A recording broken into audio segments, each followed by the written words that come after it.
کیا آپ جانتے ہیں مدینہ کا وہ قبرستان جسے جنت کا نام دیا گیا؟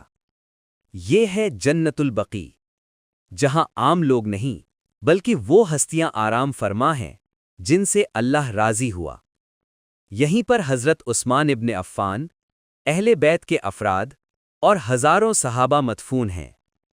اور سب سے بڑی بات، پروفٹ محمد خود یہاں تشریف لائے اور یہاں کے رہنے والوں کے لیے دعا فرمائی۔ روایت میں آتا ہے کہ پروفٹ محمد صلی اللہ علیہ وآلہ وسلم خود اس مقام پر تشریف لاتے اور یہاں کے لوگوں کے لیے مغفرت کی دعا فرماتے۔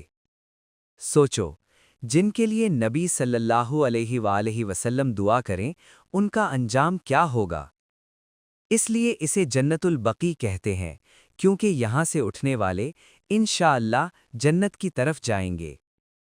اگر مدینہ جانا نصیب ہو تو یہاں کھڑے ہو کر صرف ایک دعا کرنا: یا اللہ، ہمیں بھی ان خوش نصیبوں میں شامل فرما۔